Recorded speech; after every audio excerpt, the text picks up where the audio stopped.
네, 기관의 눈으로 연결하겠습니다. 목요일의 남자, 오늘 유진투자증권의 한병화 연구원 나와 계십니다. 어서 오세요. 네, 안녕하세요. 바로 뭐 질문 말씀드릴게요. 어저께 저기 중요한 뉴스들이 너무 많이 나와가지고 뉴스가 뭐 차고 넘칩니다. 어저께 문재인 대통령이 사실은 국회에서 2050년에 탄소 중립을 선언했습니다.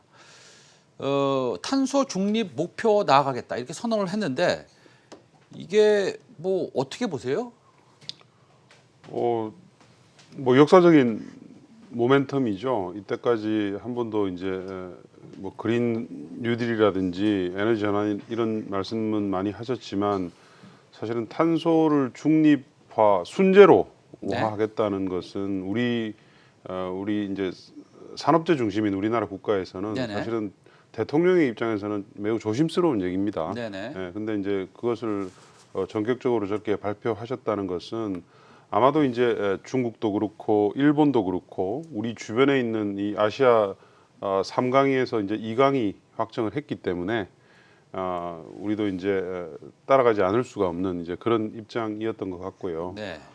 굉장히 큰 의미를 가지는 발표라고 할 수 있겠습니다. 그럼 중국도 선언을 했죠? 네, 그렇습니다. 네, 또 뭐 유럽도 다 선언을 했는데 미국 선언했습니까? 미국은 이제 바이든이 당선되게 되면 다음 주에 이제 확정이 되는 거죠. 네, 바이든 당선되게 되면 바로 파리 협약으로 들어가고 네네. 2050년 이전에 하겠다고 했기 때문에 네네. 미국이 훨씬 더 빨리 나갈 가능성이 높습니다. 우리가 탄소 중립 이런 단어를 뭐 들은 지가 꽤 되고 이제 귀가 아프도록 들긴 들었습니다. 근데 탄소 중립을 한다는 것은 뭐 어떤 의미입니까? 구체적으로 좀 말씀해 주시면. 네. 쉽게 얘기하면은 네. 탄소를 줄일 수 있는 모든 것들, 없앨 수 있는 것들은 모두 다 없애겠다는 얘기고요. 네. 어쩔 수 없이 불가피하게 못 없애는 부분들이 있죠. 네네. 일부 많은 제조업들 뭐 이런 쪽이 네. 있습니다. 그런 쪽은 이제 최대한 감축하는 쪽으로 나가겠다는 거죠. 그래서 결과적으로는 뭐 쉽게 생각하시면 우리 주변에 웬만한 탄소들은 다 없어진다. 네. 이렇게 이제 보시면 될 것 같습니다. 그럼 뭐 석탄 발전소 완전히 없어진다고 보면 그렇습니다. 되는 거죠? 석탄 발전소도 없어지고요. 네. 길게 보면 천연가스 발전소도 없앤다는 것이고요. 네네. 뭐 발전은 대부분 다 풍력, 태양광, 네네. 재생에너지 위주로 돌아가고요. 또 산업에서는 이제 많은 부분들이 수소가 대체를 하게 될 것입니다. 예를 들면 철강을 생산할 때 들어가는 코크스를 네. 이제 수소로 대체하는 작업이 이미 뭐 유럽에서는 시작이 되었습니다. 네.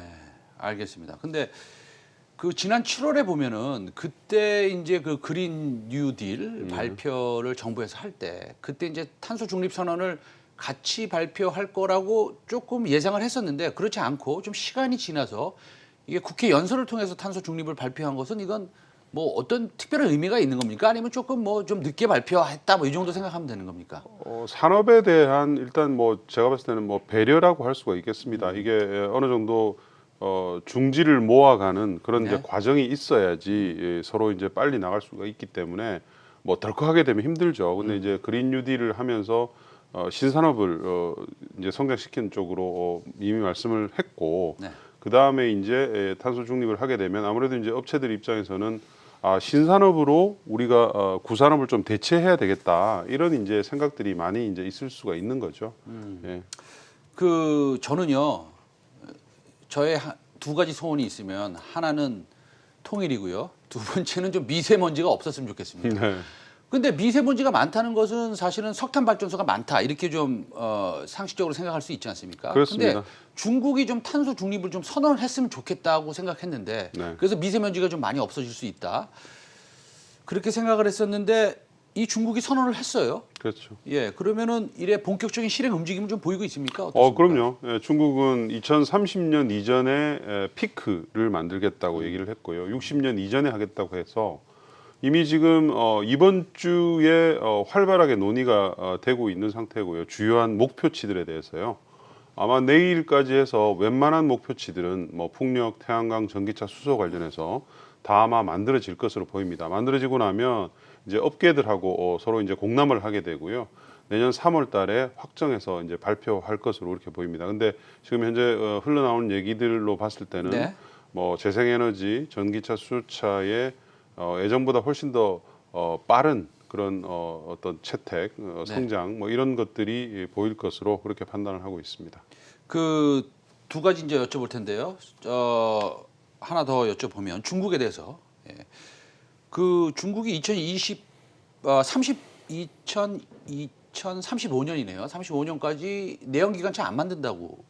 그 네. 이후에는 안 만든다고 그랬고요. 네. 그다음에 수소차 100만 대 만든다고 뭐 이런 얘기 네, 하는데 네. 첫 번째는 이게 달성 가능한 건지, 두 번째 질문은 뭐냐면요. 중국 기업들이 이 수소차를 만들 수 있는 기술이 있습니까?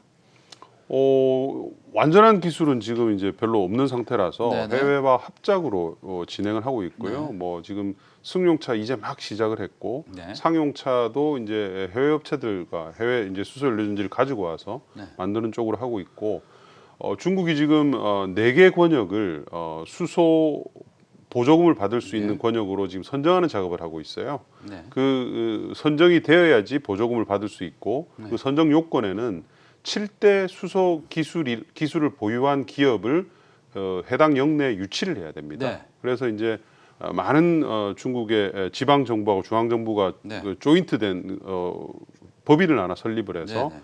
해외 수소 업체들을 지금 쇼핑하러 다니고 있죠. 전 세계를 지금 돌아다니면서 쇼핑을 하고 있는 상태입니다. 아, 그렇습니까? 근데 네. 우리나라의 같은 경우에 있어서 네. 무슨 뭐 수소 밸브를 만드는 회사도 있고 네. 아주 여러 그 기술이 뛰어난 회사가 있는데 네.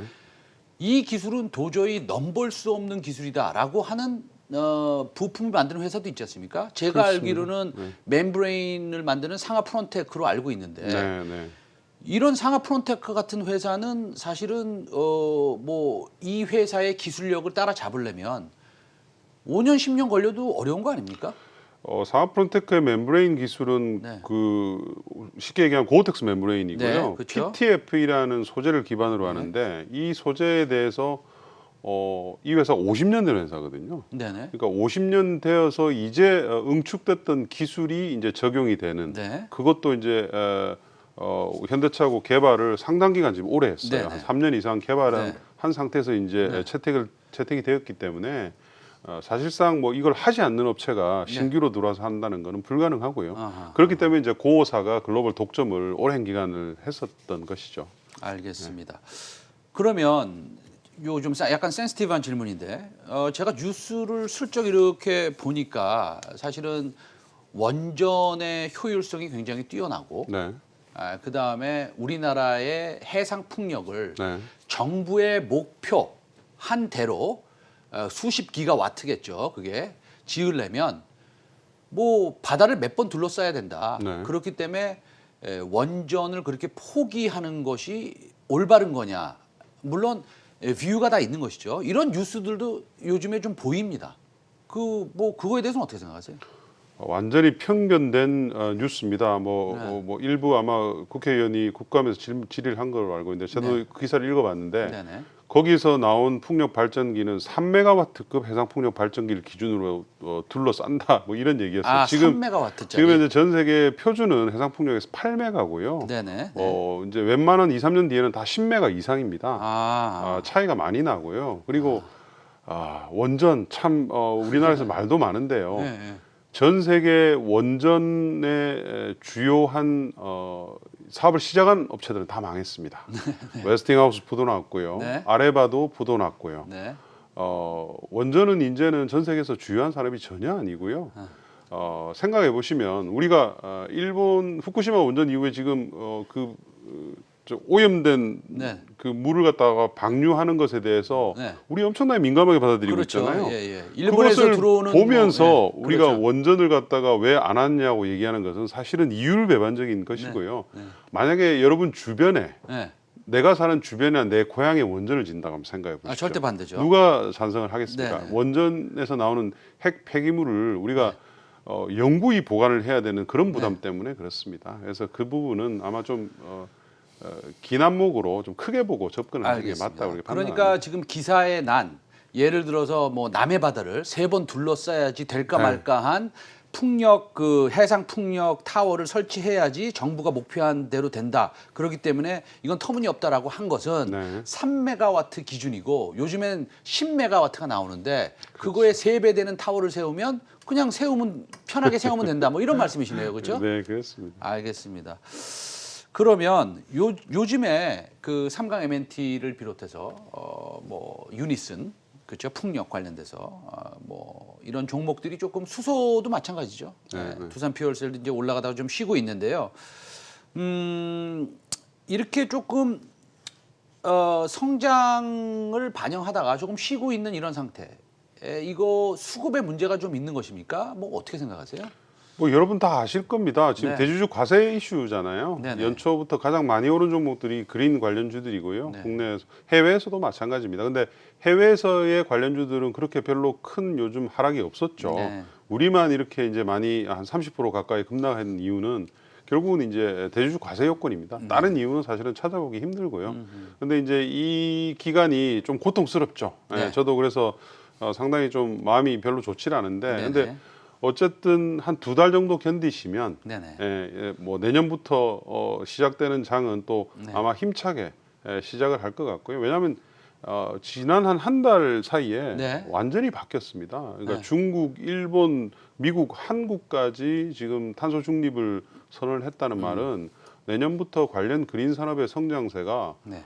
저희가 상상하기 초월할 정도로 나올 수 있다는 것이고요. 저희들이 그래서 지금 추정치를 갖다가 각 시장의 추정치들, 네네. 전기차부터 수소차, 네네. 뭐 풍력, 태양광 추정치 네. 조정을 지금 하고 있거든요. 그런데 아하. 굉장히 보수적으로 잡아도 네. 시장 성장 자체가 저희가 기존 예상보다도 네. 30% 이상 성장할 가능성이 있습니다. 아하. 그래서 그러니까 이제 그런 일단 부분들을 네.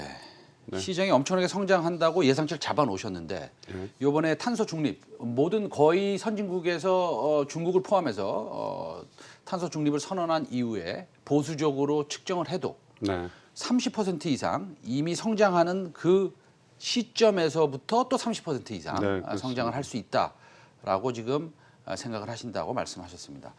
네, 어쨌든 우리가 조금 그 뉴 그린딜 관련된 풍력, 그 다음에 태양광, 수소 관련 종목들이 좀 많이 급등을 해서 지금 조금 쉬어가고 있는 상태인데 이제 양도세가 조금 정해지고요. 그 다음에 선거가 지나면 좋은 일이 있을 거라고 저도 그렇게 믿고 싶습니다. 오늘도 유진투자증권의 한병화 연구위원 오늘 좋은 말씀 잘 들었습니다. 다음 주에 뵙겠습니다. 네, 감사합니다. 예.